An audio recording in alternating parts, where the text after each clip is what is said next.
Live from RadioDays Europe in Athens, Greece. It's Tom Watts, Radio Express. I host the UK chart. We are going to be talking all things digital for the next 10 minutes or so because we are joined by the President of WorldDAB, Jacqueline Bierhorst. Thank you very much for joining us. Well, thank you for inviting me. Welcome to Athens. Well, thank you very much. It's lovely. Isn't it? Yes, it is. We have our session coming up a little bit later. You're going to be talking about all things DAB. Can you give us a little bit of a flavour of what you're going to be getting into in your talk? Yeah, it will be an update, firstly, on DAB and how it is around the globe. So what is it in Asia, Africa, MENA and Europe, and how is the status there? And we are evolving quite quickly. So we're going to talk about that. And we're also talking about Switzerland. Not me, but somebody from Switzerland themselves. And so that will be the session this afternoon with Excellent. Martin Liss. So for anyone that doesn't know, what does WorldDAB do? You're the president of WorldDAB. Give us a little bit of a background as to the organisation's role and then your role within the organisation as well. Okay, well, firstly about the organisation, because that's the most important thing. WorldDAB is a global industry forum, and the name on its own says it all. We're all about DAB, and we're global. We have about 1,500 experts from 119 member organisations of over 39 countries. And it's about the entire chain having to do with getting radio, the music, the things that we make into the ears of the people, whether they are at home or in their cars or... So what we do is make sure that broadcast stays at the heart. And that's one of the most important things we do of the radio, of broadcast. It sounds a bit silly because it sounds so ordinary, normal. Like, of course, broadcast is part of broadcast. But many people think IP is the only future there is. So it's, to us, very important that we keep broadcast radio at the forefront of dashboards, for example.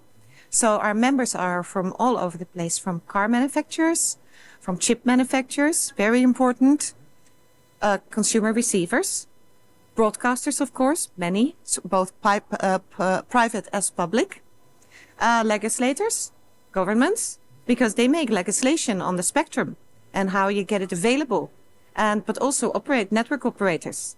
So the entire chain is there. I don't know if I left anybody out. Sorry for that, if I did.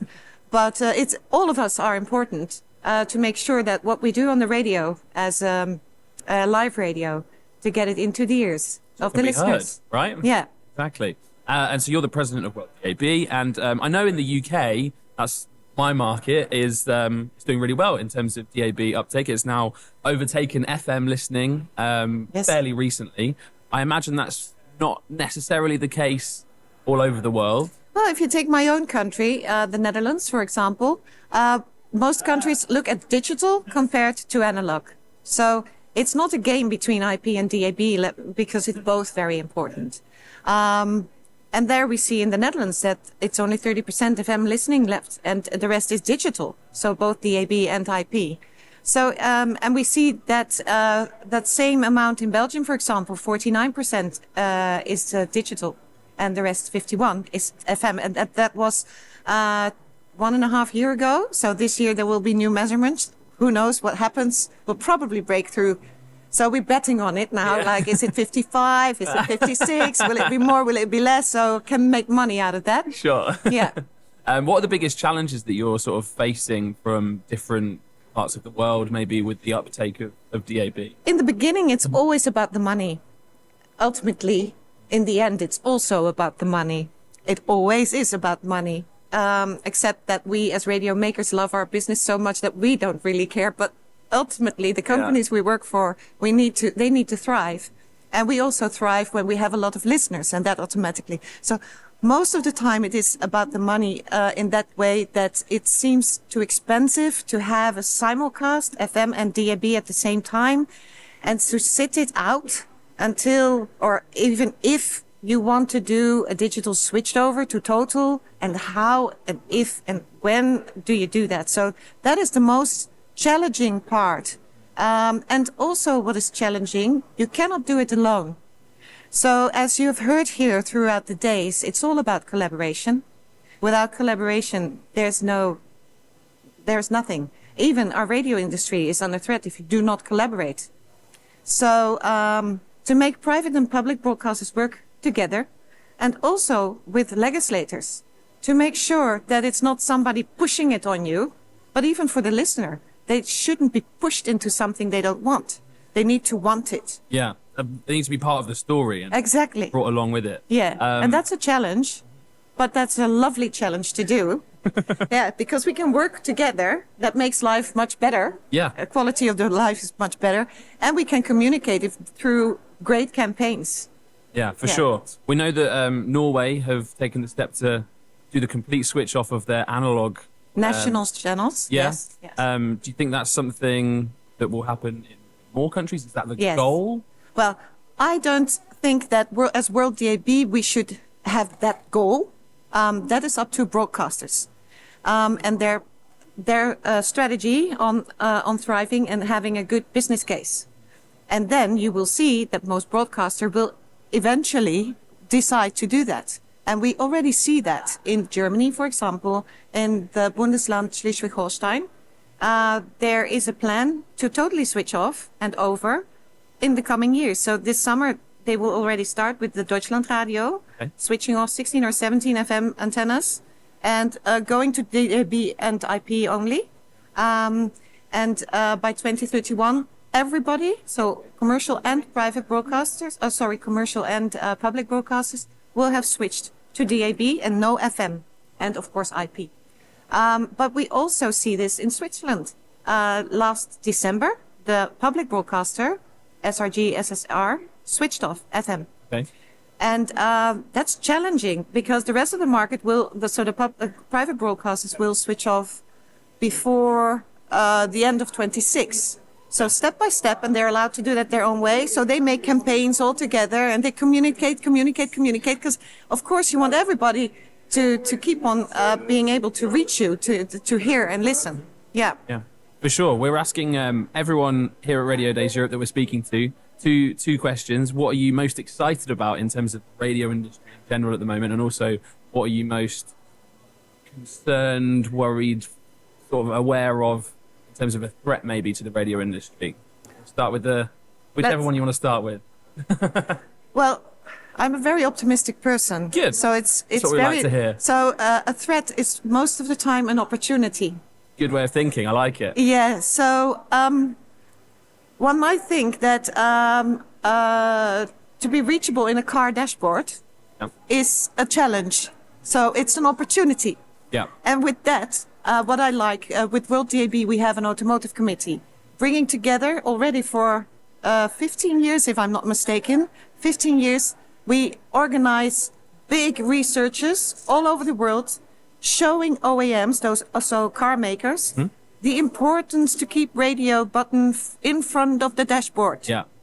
And so we're having our event again this year in June in Madrid. So the threat is the opportunity here. And the lovely thing is that OEMs are involved in there, in that event as well. So broadcasters and chip manufacturers, antenna builders, the car manufacturers, operating systems, legislators, we're all united talking about how and what is necessary so to keep radio vibrant and easy and for free accessible in the car. And for free is here a very important thing, but we also know there is IP. So there's this hybrid solutions, and there are companies here that are good at those hybrid solutions with DAB Plus at the heart. And to me, that is something that our former president also have fought for with our board and everybody along, together with EBU and IER, to keep broadcast radio in the forefront of a car. So it's obligatory, if you have broadcast in the car, to have digital DAB Plus in there. Yeah. But then the quality of how do you find it? Do you need an audio button, a media button, and then press something else? And is there first Spotify, or is there even a radio knob? Yeah. Is it there? Yeah. So that is what we need to sort out. And we have user experience guidelines, which are downloadable and which are written in combination with Australia, with Americas. So the NAB was involved. So these guidelines are used already by OEMs. So radio looks good in the car. Metadata. So metadata is a real big challenge. We don't hear about it a lot, but it's essential. It's not glamorous, but it is vital, isn't it? It's vital. It is. I loved what Stefan said, and I heard he took it from somebody from Nokia. That content is king, and distribution is King Kong. There we go. Yes, I love that one. So I think metadata belongs to distribution, and it makes sure that we look good. Yeah. Because that's what we need to do, and we can do that either through DAB+ or through IP. But you can combine it too. Yeah. And for us, that is important. And so on the 19th of June in Madrid, we will talk about that in more depth, as we do every year. And I think that is important work alongside the research that we do which is expensive. But because we all do it together, we make sure that everybody realizes, yes, it is important. 83% of the Europeans listen to radio daily, more than 2 hours a day. And it is good company. It makes you smile. Yeah. I mean, even this morning, I always have my DAB radio. It's in my, so I had, You Can Do Magic from America. So I danced through my hotel room, it makes me happy. Yeah, that's it. That's the beauty of radio. Yeah. So I didn't really say something about what I liked, but it is all in the one thing. It's all the opportunity, absolutely. Yes. One final question. Your passion for the medium of radio and audio is so infectious just from this short conversation and having met you. Yes. Where does that come from? What's your, why did you get into radio? What was it that inspired you to jump in? It was 1987. Okay. And commercial radio was forbidden in the Netherlands. Okay. But there was a man, Ad Ossendrijver, who together with Joost de Draaier, of Willem van Koten, his real name, but Joost de Draaier was his pirate name on Radio Veronica. Okay. And they had the plan to start Cable One. Because, and that was with the U-turn construction. And I was their first employee as a girl of 18, 19 years old. Wow. So, and I put down the carpet, I built the studio, but really with a hammer, and I put in all the stuff there, and I got, as you said, it's infectious. And you catch a bug for it, don't you? It is, and I've never been for the microphone, but always in making it possible to do radio. So, and especially on distribution, satellite distribution, making it possible, helping to get it on air on FM, making it possible to get it on the cable distribution, and making people aware they have a coax, because in the first place we didn't have FM frequencies. So I got infected by that virus, and people always called me Jacky B Distribution. So I had the sticker, and I still do that. There we go. Yeah. Jacqueline, thank you so much for joining us. What a fascinating insight. Thank you for having me. Thank you very much. Stay with us on the live stream for more conversations throughout the day here at Radio Days Europe in Athens.